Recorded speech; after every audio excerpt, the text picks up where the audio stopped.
For several sessions now, we've been talking about this interesting discourse in Matthew 24, the Olivet Discourse, where Jesus talks about things that were future from the point of view of himself and his disciples.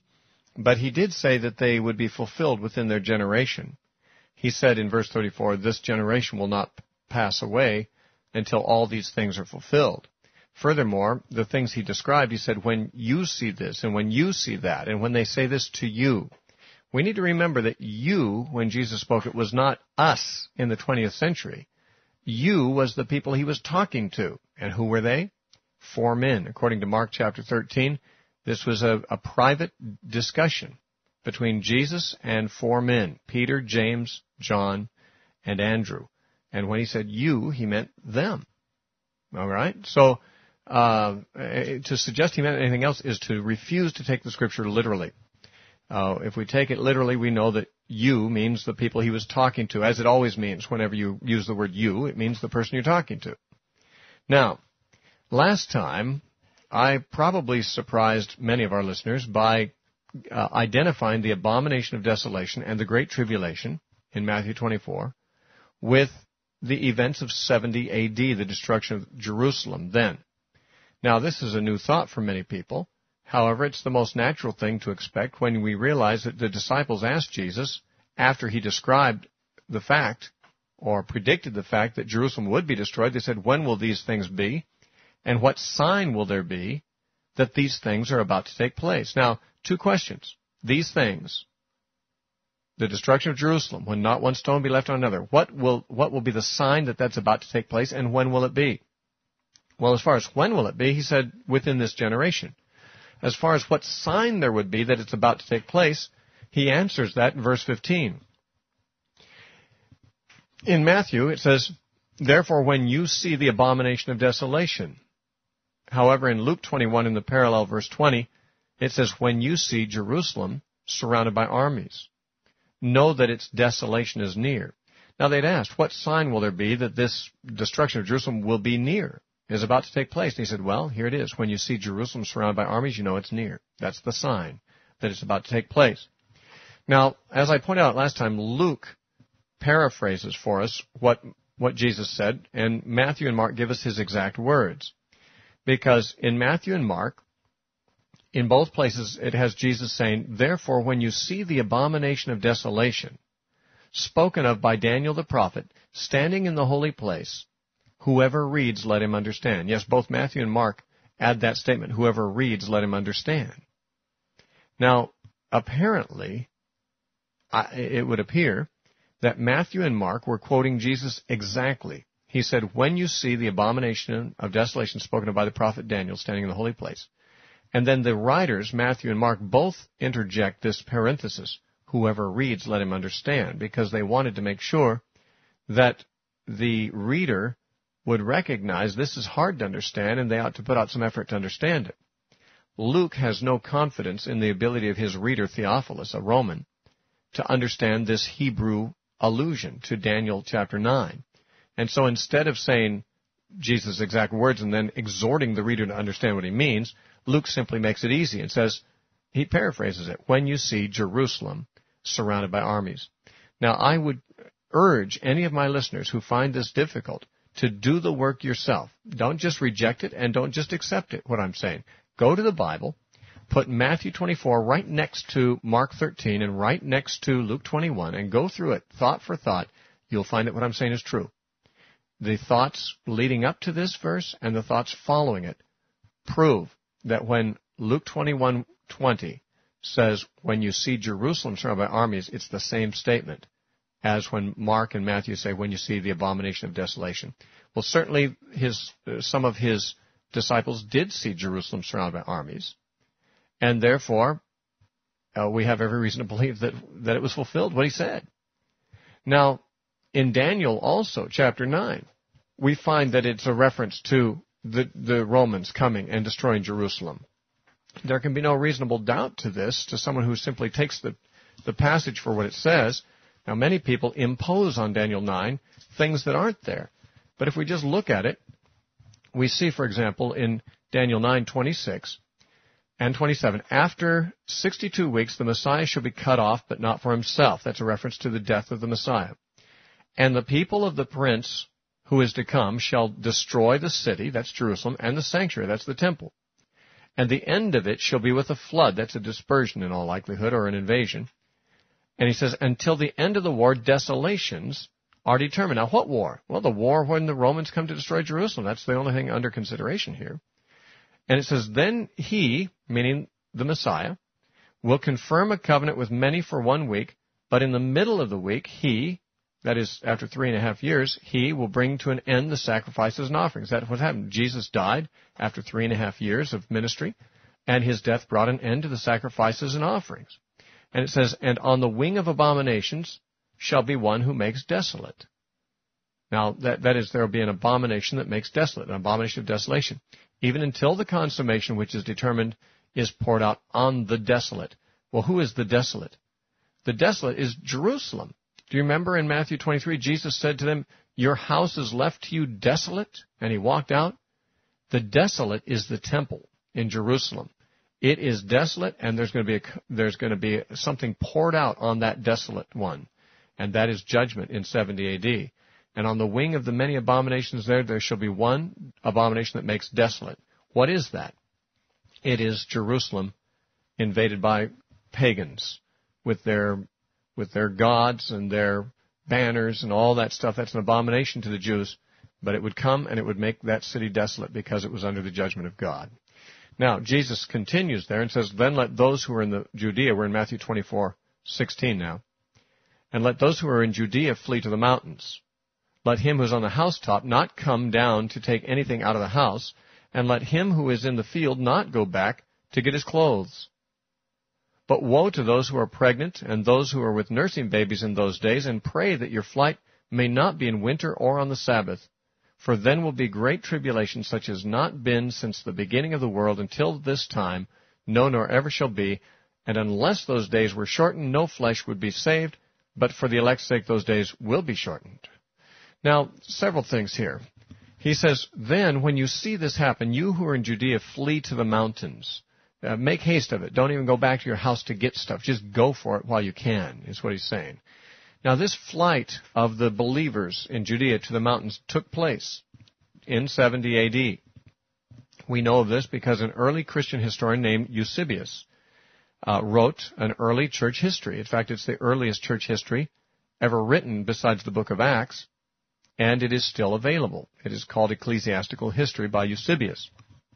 In that book by Eusebius, he records how that the Christians in Jerusalem, just prior to the destruction of Jerusalem, actually fled to the mountains, as Jesus said to do. I am referring, of course, to the words of Josephus in his Ecclesiastical History in chapter 5, and I'll read directly from what he says. Did I say Josephus? Eusebius, of course, is who I'm referring to. Eusebius writes this, quote, the whole body, however, of the church at Jerusalem, having been commanded by a divine revelation, given to men of approved piety there before the war, removed from the city, and dwelt at a certain town beyond the Jordan called Pella. And then further down, Eusebius says this, the abomination of desolation, according to the prophetic declaration, stood in the very temple of God, so celebrated of old, but which now was approaching its total downfall and final destruction by fire. All this, I say, anyone that wishes may see accurately stated in the history written by Josephus, unquote. Now, this is written about 70 A.D. This is talking about the last siege of the Jews after Christ in 70 A.D., and this is an early church historian. This was written in 325 A.D., and you notice that Eusebius refers to the destruction of Jerusalem as the abomination of desolation. He says if anyone doubts this, they can refer to Josephus' history. And he says that before this war took Jerusalem out, the Christians in Jerusalem were warned and fled and got away into the wilderness, into a city beyond, or a town beyond the Jordan, into the mountains.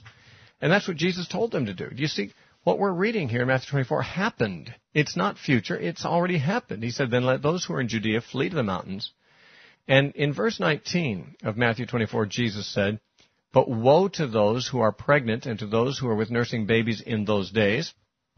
and pray that your flight may not be in winter on the Sabbath.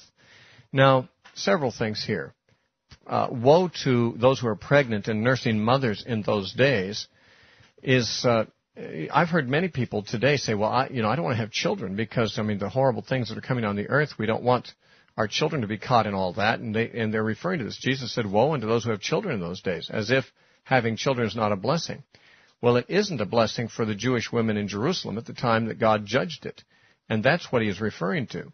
As a matter of fact, that's not the only time he warned the Jewish women about that very thing. If one wants to look over at the 23rd chapter of Luke,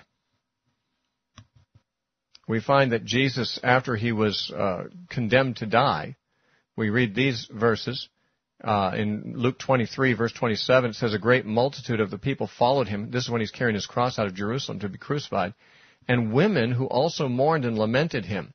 But Jesus, turning to them, said, daughters of Jerusalem, do not weep for me, but notice this, weep for yourselves and for your children. For indeed the days are coming in which they will say, blessed are the barren, the wombs that never bore, and the breasts that never nursed children. Then they will begin to say to the mountains, fall on us, and to the hills, cover us. For if they do these things in a green wood, what will be done in a dry? Jesus said. Now notice this. Jesus said that these women and their children who were weeping for him had something to mourn for themselves about, not for him. Now why? Because these women and their children were in Jerusalem at the time of the siege, and it was a horrendous thing. Woe unto those who are nursing mothers, those who have babies, who are pregnant those days. What a horrible time that was. One needs only read Josephus to realize how horrible it was. When Jesus says, if they do these things to a green tree, what will they do to a dry tree? What he means is the Romans were at this time killing Jesus. A green tree, that is a living tree, a fruitful tree. But a dried old tree like Jerusalem, what are they going to do to it? If they do this to someone who is valuable and useful, like Jesus, what will they do to a dead old tree like Jerusalem? And who are they? The Romans. The same people that did that to the green tree, Jesus, did it to Jerusalem 40 years later. It was in that context that Jesus warned the women, weep for yourselves and your children. The time will come when you'll say, blessed are the wombs that never bore and the breasts that never gave suck. The reason here is because the women in Jerusalem at the time of its siege were starving to death. In fact, according to Josephus, some of them even ate their babies because of the conditions. That's a horrible time to be living. He's not talking about our times. He's talking about something that happened in that generation. It affected those women and their children. And Jesus said it would happen in that generation. So that's what he's referring to there. Now, when he said, pray that your flight may not be in the winter or on the Sabbath, this reference to the Sabbath has really encouraged a lot of people who are Sabbath keepers and say that Christians ought to keep the Sabbath. Because they say, well, you see, why would Jesus say, pray that your flight would not be on the Sabbath if Christians did not have to consider the Sabbath? After all, he's talking to Christians, he's talking to his disciples, and he's talking about an event that would happen, after Pentecost, so they're not under the law, but they still obviously are concerned about the Sabbath. Pray that your flight will not be on the Sabbath. Well, first of all, I don't agree with the conclusions about this, because if he means pray that your flight be not on the Sabbath so that you don't have to violate the Sabbath laws, then it doesn't make sense. There were no Sabbath laws against flight. Now, it's true the Jews had a tradition.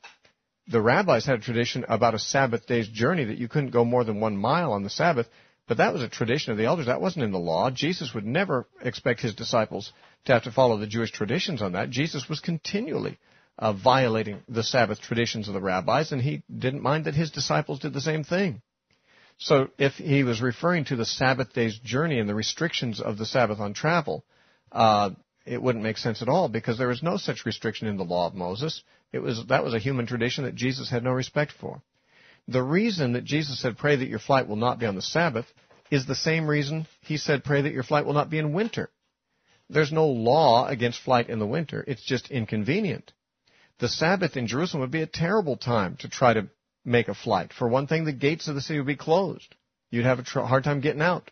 Secondly, you couldn't buy provisions because no one was selling on the Sabbath. The Sabbath was not a normal day.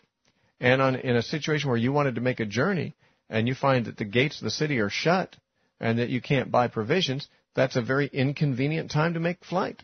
Just like winter in its own way is inconvenient. Jesus is not saying, pray that you are not forced to make a flight on a day that would cause you to violate your Sabbath obligations, because there are no Sabbath obligations for the believers. What he's saying is the Sabbath would be a very inconvenient time for this to happen, as would winter. Pray that it won't be in winter or in the Sabbath because of the inconvenience of it, because of the obstacles that presents to you and prevents you from making the flight. And that is what he's referring to there. He's not referring to any obligation of the Christians to keep the Sabbath law. Now, in verse 21, very important. For then will be great tribulation such as not been since the beginning of the world until this time, no, nor ever shall be. And unless those days were shortened, no flesh would be saved. But for the elect's sake, those days will be shortened. Now, there are many who believe this is talking about a future great tribulation. But Jesus said, no, then will be great tribulation. He's talking about the period of 70 A.D. He's already referred to the time when Jerusalem was surrounded by armies. It was in 70 A.D. When the believers fled from Jerusalem, that happened. And he says at that time there will be great tribulation. There was. I mean, Josephus wrote a whole book about it. Josephus was a witness of that tribulation. He was in it. He was a Jewish commander fighting against the Romans. Then he defected and became a translator for Titus, the Roman general, to try to persuade Jerusalem to surrender before it was destroyed. He was not a Christian. Josephus did not know what Jesus said because he did not study Jesus. But Josephus documents for us the horrendous things that accompanied the siege and the overthrow of Jerusalem. It was as bad as any condition you'll read in any society ever in history. Worse than most. If you read Josephus, you will have no trouble knowing why Jesus said that was a great tribulation such as not been since the beginning of the world until this time, no, nor ever shall be. Now, the reason that some people feel that this must be a future tribulation is because, one, they don't know very much about the history of the fall of Jerusalem. Shame on them. The history has been in print for almost 2,000 years in the book of Josephus. But also they don't understand biblical language and prophetic language very well. For example, when he says, since the beginning of the world until this time, no, nor shall ever be, it sounds like it's a unique event, unlike anything else at any other time. However, that language, to say that something is worse than anything before or anything after, is commonly used in a hyperbolic way. That is, in a way that's not quite literal in Scripture. It is an emphatic thing. If someone said, this is the worst day of my life, they're probably exaggerating, but they're getting their point across. They're saying it's as bad as any they could remember. It's the worst they could imagine. But they're using a figure of speech. The worst day of my life. That's probably not really the worst day of their life. There may be worse coming up. Who knows? But the point is, it is a hyperbole. And the Scriptures, the prophets use this all the time. By the way, in Exodus, I believe it's in chapter 9 or 10, when it talks about the locust plague that came on Egypt, it says specifically, there never was a locust plague like that before, nor afterward will there ever be. However, in the book of Joel, which happened later, another locust plague is described, and it says again, this is a thing like never before or ever afterwards will ever be. Now, here we have two locust plagues, one in Egypt and one in Jerusalem in the days of Joel. Both of them are said to be the worst that ever was or ever will be. Well, you can't really have that literally so, but they both are using the same hyperbole. Similarly, it is said of Solomon that he was wiser than any man before him or any man after him would ever be. But that's the same kind of use of figure of speech, because Jesus came along after. He was certainly wiser than Solomon, and even said so. He said, one greater than Solomon is here. So the figure of speech used by the prophets needs to be taken into consideration. The disciples were familiar with it. We need to be familiar with the language of the prophets if we're going to understand what the prophet Jesus said. He was more than a prophet, but he spoke the language of the prophets. In fact, there was an event very much like the destruction of Jerusalem in 70 A.D., that happened hundreds of years earlier. In 586 B.C., there was an event which was like it. It was the destruction of Jerusalem. And Jerusalem was destroyed by the Babylonians in that case. And many of the same things happened in 586 B.C. when the Babylonians destroyed Jerusalem, as happened in 70 A.D. when the Romans did. And yet some of the prophets that you will read, I think Jeremiah would be one of them, that are predicting the Babylonian destruction of Jerusalem in 586 BC, they actually say God is going to do Jerusalem something the like of which he has never done before or will never do afterward. The same kind of hyperbole. And yet he did something very much like it afterward in 70 AD. This does not make God dishonest. It makes God use the figures of speech that were recognized to the people of the time. And whenever you study a book that's written by someone in another culture, in another age, you are at a total disadvantage in understanding it unless you make an effort to understand what figures of speech they knew and understood. And from all the frequent use of this figure in the Old Testament, we have every reason to believe that the disciples were acquainted with it. And when Jesus said this time of tribulation will be greater than any before or any after it, he's using a common figure of speech. It may literally be true that 70 AD was as bad as anything before or after or worse. But it doesn't have to be because the figure of speech is just that, a hyperbole. But if you wonder whether this is a universal thing, he said if those days were not shortened, all flesh, no flesh would survive. That sounds like it's talking about a worldwide thing, doesn't it? But not necessarily. You go through your Bible with a concordance and look up every time it says all flesh or no flesh, and as often as not, it's talking about within a geographical area. And really, quite often, it's a reference to Jerusalem, all flesh in Jerusalem, or no flesh in Jerusalem. In fact, on the day of Pentecost, when the people in Jerusalem received the Spirit poured out, it says, this fulfilled the prophecy that God would pour out his Spirit on all flesh. Well, all flesh? There were only people in Jerusalem at that time. Well, all flesh there will do. You see, whenever the Bible speaks of all flesh or no flesh, you have to ask, what is the geographical region being discussed? We can answer that easily by turning to the parallel passage in Luke 21. In Luke 21, we have the same talk as we have in Matthew 24. And where Matthew 24 talks about the Great Tribulation, here's what Luke 21 says, beginning at verse 20. But when you see Jerusalem surrounded by armies, then know that its desolation is near. Then let those in Judea flee to the mountains. Let those who are in the midst of her depart. Let not those who are in her go into the country enter her. And then he says, for these are the days of vengeance, that all things that are written may be fulfilled. But woe to those who are pregnant and those who are nursing babies in those days, for there will be great distress in the land and wrath upon this people. The land is the land of Israel. This people are the Jews. All flesh means in Jerusalem.